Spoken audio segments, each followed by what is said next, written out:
2025년 4월 14일 월요일 새벽 기도입니다. 오늘 말씀은 잠언 23장 23절에서 35절 말씀입니다. 잠언 23장 23절에서 35절. 오늘 말씀의 제목은 진리를 사되 팔지는 말며입니다. 여러분, 세상에는 하나님을 믿는다고 말하는 성도들은 많습니다. 교회 가서 당신 하나님을 믿습니까? 라고 물어보면 아주 당당하게 그렇다라고 얘기를 합니다. 근데 실제 삶을 하나님께 드리고 있는 성도의 숫자는 굉장히 적습니다.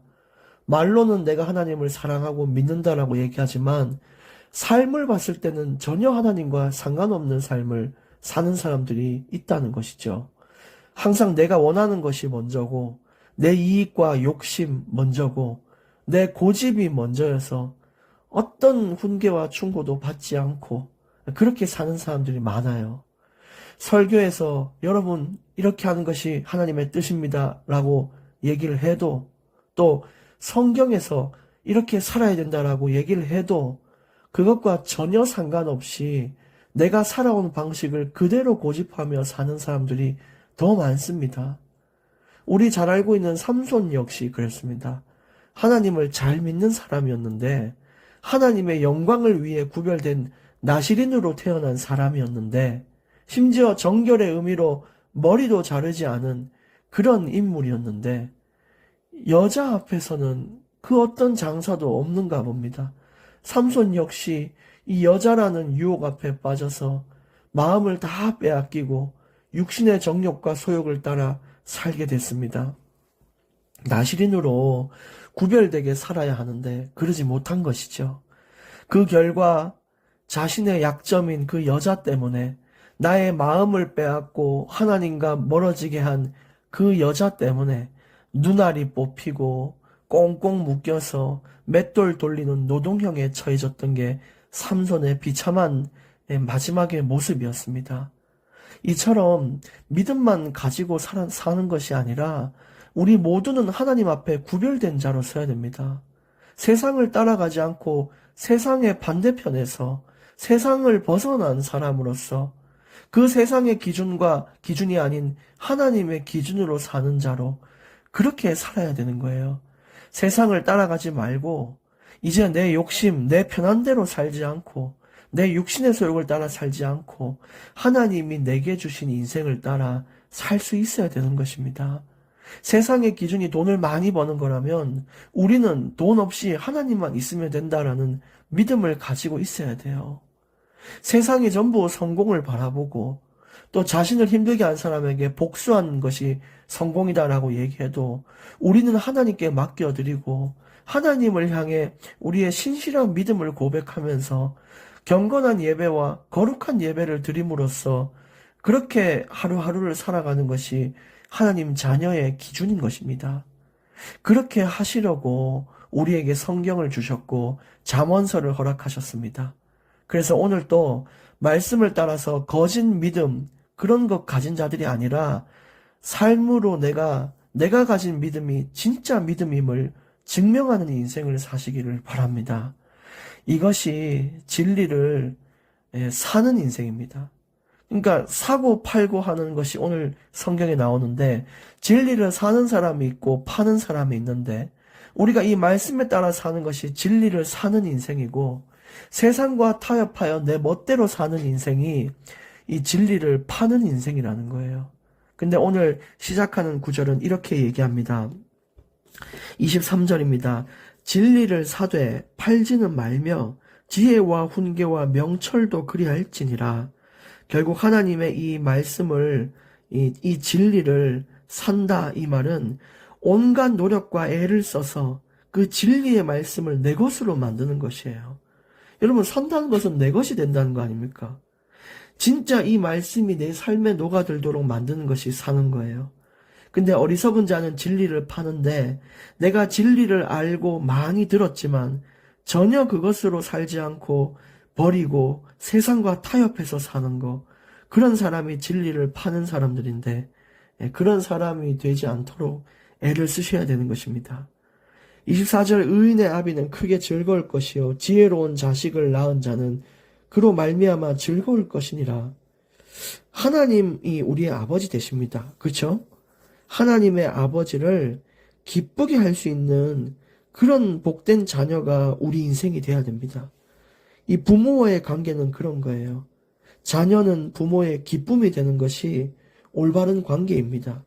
그것처럼 우리는 하나님 자녀니까 하나님을 기쁘게 하는 인생이 진짜 올바른 하나님과 우리의 관계라는 것입니다. 그래서 적극적으로 드리는 삶이, 기쁨을 드리는 삶이 있고 아니면 소극적으로 하나님께 드리는 삶이 있어요. 이 소극적으로 기쁘게 한다는 것은 아주 기초적인 거.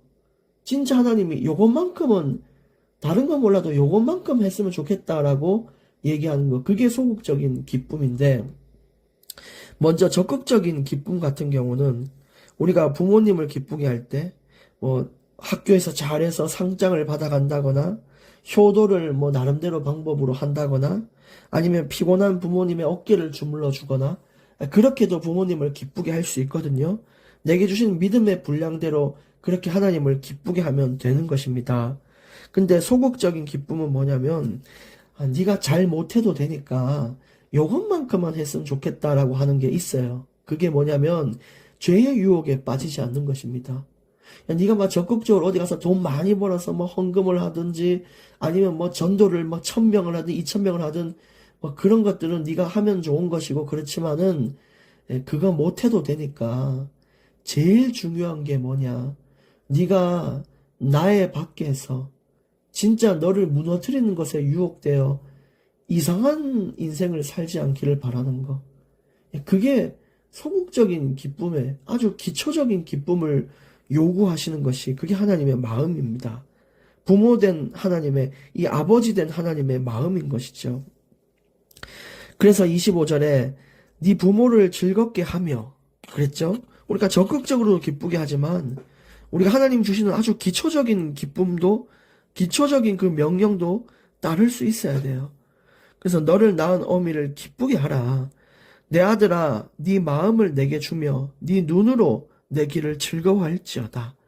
또 하나님은 하나님께 우리가 어떻게 해야 되냐? 마음을 줄 수 있는 자녀가 돼야 됩니다. 하나님이 우리와 지금도 함께하는 건 여러분 아시죠? 근데 마음을 주지 않으면 그게 무슨 소용이 있겠습니까?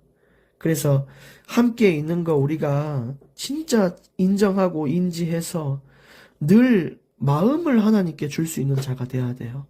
크든 작든 하나님께 아뢰고 하나님께 이 기쁨을 돌리고 하나님께 어려운 마음을 맡기고 이럴 수 있는 마음을 드려야 돼요. 항상 하나님은 자신을 바라봐 주기를 원하시는데 우리는 다른 것을 바라보고 기뻐한다는 것이죠. 이런 인생에서 벗어나야 진리를 사는 인생입니다. 27절에 아까 말씀드린 대로 아버지의 입장에서 자녀들에게 가장 기초적인 바램을 말하고 있어요. 대저 음녀는 깊은 구덩이요 이방 여인은 좁은 함정이라. 참으로 그는 강도같이 매복하며 사람들 중에 사악한 자가 많아지게 하느니라.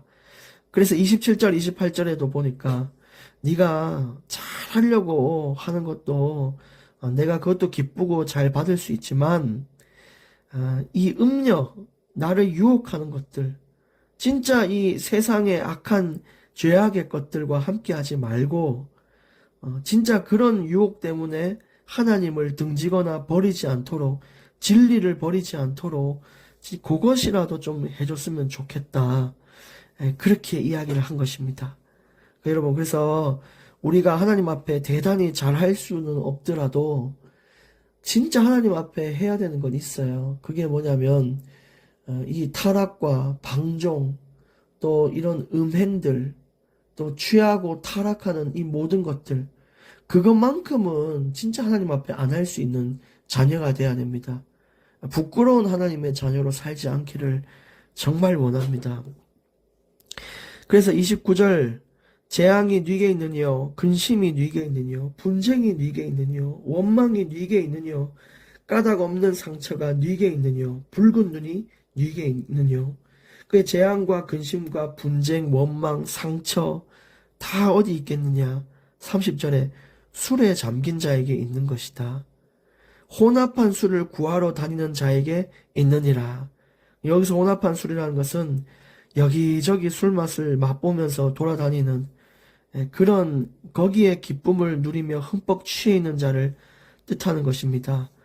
여기서 지금 술에 대해서도 얘기했지만 꼭 우리가 술을 안 먹는 사람도 하나님의 말씀을 멀리하고 묵상하지 않고 진짜 하나님을 경외하지 않으면 술 취한 사람과 똑같은 인생을 살아요. 술 취한 사람의 특징이 뭐겠습니까?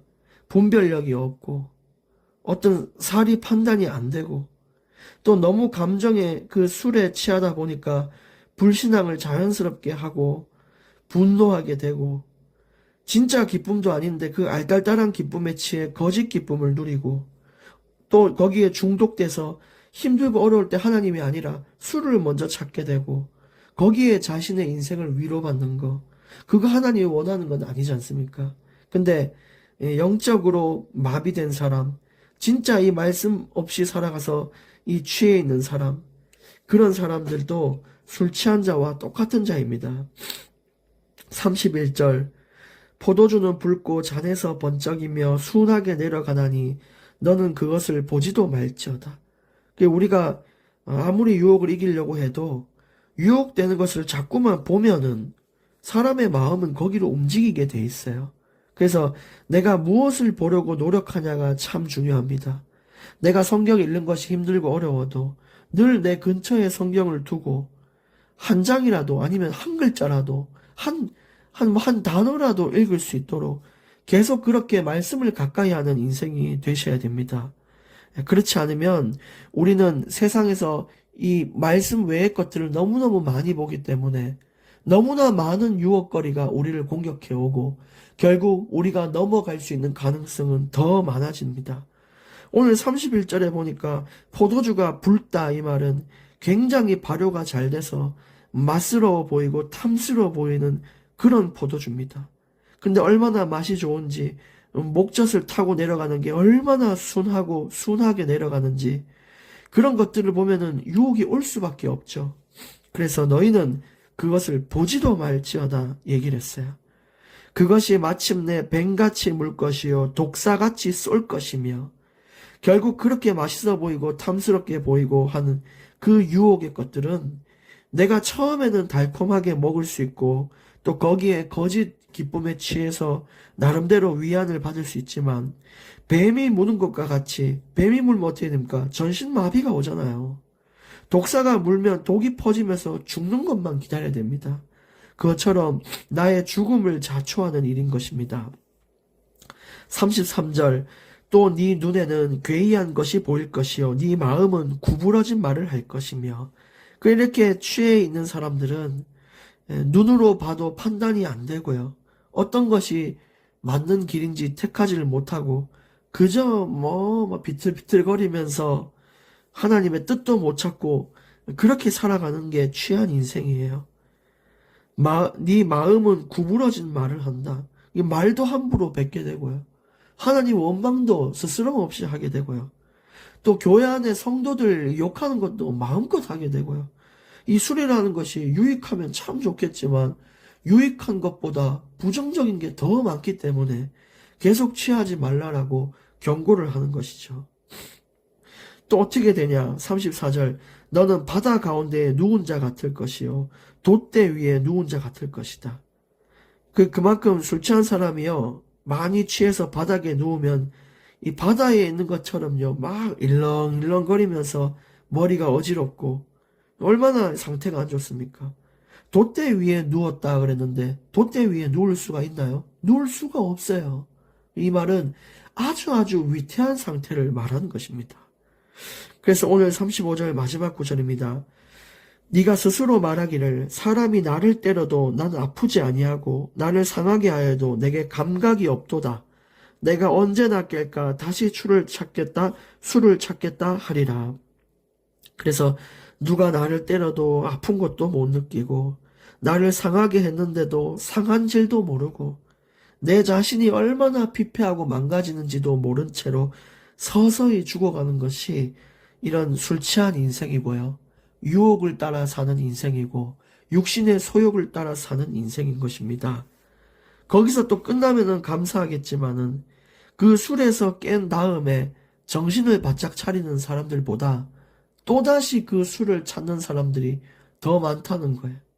그러니까 얼마나 이 유혹이라는 것이 강하고 지독하고 악랄하고 이 독성이 강한지 참 무서운 이야기죠. 그래서 우리가 하나님을 믿는다고만 하지 말고 진짜 하나님이 하지 말라는 거 오늘 말했고 하라는 거 얘기했는데 우리가 그대로 살 수 있는 것이 내 마음, 믿음과 내 삶이 같은 그런 하나님이 보시기에 가장 정직한 인생이 되는 것입니다. 그걸 보고 우리는 정직이라고도 하고 성실이라고도 하고 하나님의 공의라고도 얘기를 하는 것입니다. 그래서 그렇게 살아야 돼요. 삼손의 마지막이 참 비참했죠. 그러나 그 삼손이 하나님 앞에 진정한 회개를 했을 때 하나님은 마지막 도구로서 삼손을 사용해서 블레셋을 깨트리는 놀라운 일을 행하셨습니다. 우리도 지난날 진리를 팔았던 인생을 주님 앞에 회개하고 진짜 이제 진리를 살 수 있는 진리를 사들이는 인생이 되기를 정말로 간절히 원합니다. 정말 하나님 나라의 영광에 참여하는 우리가 되기를 원합니다. 이런 자들에게 천국을 주시겠다고 주께서 말씀하셨습니다. 그러니까 세상을 따라가지 말고 세상과 타협하지 말고 하나님이 주신 우리에게 주신 성경의 기준과 이 하나님의 뜻대로 우리가 살아가기를 원합니다. 오늘부터 우리를 미혹해서 유혹해서 하나님과의 관계를 끊고 말씀을 멀어지게 만들고 내 인생을 피폐하게 만드는 것에서 눈을 멀리하는 그런 또 하루가 되시고 평생이 되시기를 예수님의 이름으로 축복합니다. 하나님 감사합니다. 우리가 진리를 사되 팔지 않는 자들이 되게 하여 주시옵소서. 예수님의 이름으로 기도합니다. 아멘.